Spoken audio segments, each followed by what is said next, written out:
So Chad, you asked me to check to see which one's better because you're not sure, Premier or the Hyperflex. We're gonna try this one with sock on your right foot, barefoot on the left. Okay, how'd you hit that one? Good. Okay. Take a look at that real fast.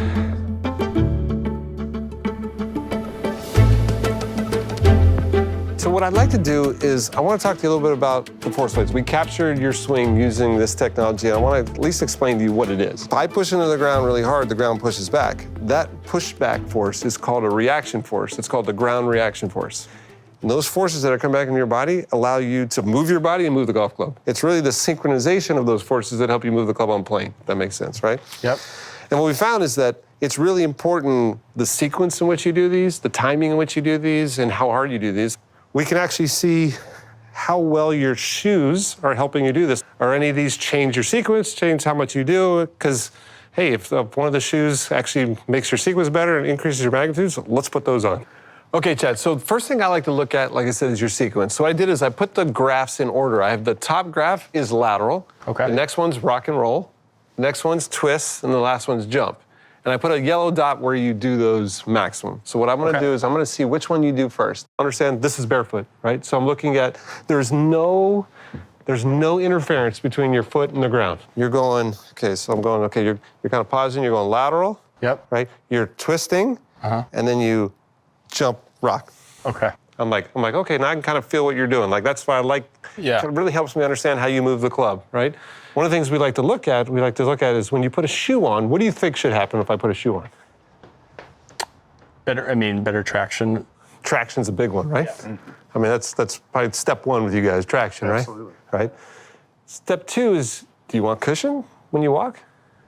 It's a little more comfortable, usually. So it's like this double-edged sword. We want some cushion for when you walk, but we don't want to take away too much so that you can get the ground reaction forces. Does that make sense? Right, yeah. So we kind of look at this in a couple ways. We're like, could we help with traction?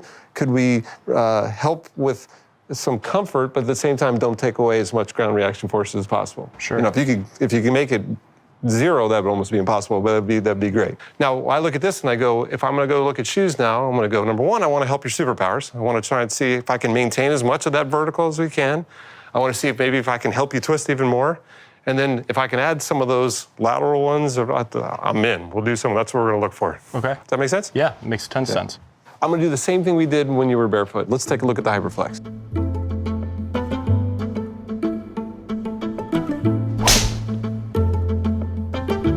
All right, so let's take a look at the Hyperflex, see how that did, right? So same thing, first thing we're gonna look at is sequence. Yes. Right, to see if it's changing anything. So I'm gonna go through, let's take a look. Okay, lateral first, Yep.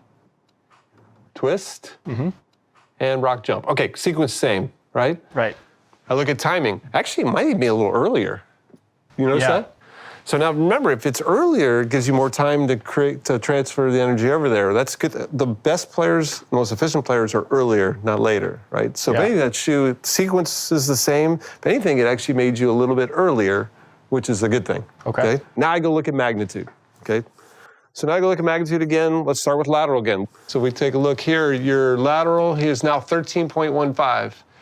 Before, it was, just to remind us, was 11.85. So that's a 10% increase. Okay. Rock went down a little bit. Okay. So a little bit less rock. If I go to your twist 17.98, it went up a little bit. It went up almost 2%. So Okay. a little bit more of your rock. And now if I go to your vertical, right? So your vertical is at 185, and without the shoes, 195, which, okay, now we just lost 5%. Right. So the shoe's doing its job cushioning, but it is affecting how much more force you can create out of there, right? Yeah. Now, it's always a give or take. If you're like, but I really like the comfort off there, like, how much is that gonna affect you? I mean, it's not a ton, but there's a little bit there. So I'm gonna look at Premier.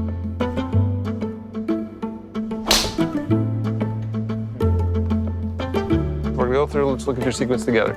So as we start going, because what I don't want, and you'd be surprised, sometimes a shoe could change your sequence. Right. Because it feels totally different. I don't want to change your sequence, right? Okay, So, yeah. So you got laterals first. There's the twist. Twist second. And, okay, the sequence is the same.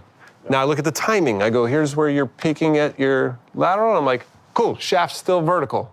I'm like, timing hasn't changed, sequence hasn't changed. That's the first thing. Again, if I saw that, I'm out right away, right? So I look at that, I'm like, because then it's just a different swing. I'm like, okay, so we got the same thing. So now let's go look at magnitudes, right? I got the barefoot one here on the left. I click this one over here. Okay, your barefoot lateral was 11.85% of your body weight. So that's how much resistance you can put, 11.8% of your body weight from side to side. Okay. Right? Yep. I go to the shoe now. We put the shoe on here. We'll see if my man's done his job with the traction on that shoe over here. And all of a sudden, it's jumped to 15. We actually just got a 27% increase in lateral traction. Okay, that would be a good thing. Yes. Right? So I look at that and I'm like, okay, you feel more comfortable pushing sideways here. That's going to translate directly into club head speed. Okay. Right? So I look at that and I'm like, check, that's good. Right. So now your twist torque, which twisting, think about it, that's delivering club speed this way, right? So it's 18.13 with the shoe. Let's go back to see what your barefoot was. And it was 17.62. That is a 3% increase. Check. I'm like, okay, I'll take 3% increase in torque, right? We'll take that all day long. When you put the shoe on, you push with 193% of your weight. That's your maximum vertical. Without the shoe, so take the cushion away, it's at 195. That means we maintain 98.9% of your vertical. Right. I'm like, dude, that's really good. I think that's great. And if at the end of the day, round 1, round 2, round 3, round 4, you have more comfort and you're playing more relaxed, it might be worth that. I look at this and I'm like, if it feels comfortable to you and we're maintaining as much of the vertical, I'm all in. So if you ask me from a biomechanics, sports science standpoint, not talking about comfort and what you like, what looks better, there's no question we're going Premier. Both shoes improved your lateral and your twisting abilities, right? Both actually minimized how much it dampens. Obviously, the Hyperflex has more. I would say the advantage on the Hyperflex is he did it earlier, which is a little interesting. Like, so those can counterbalance. But I think the 27% increase and the only 1%, that's pretty hard to beat.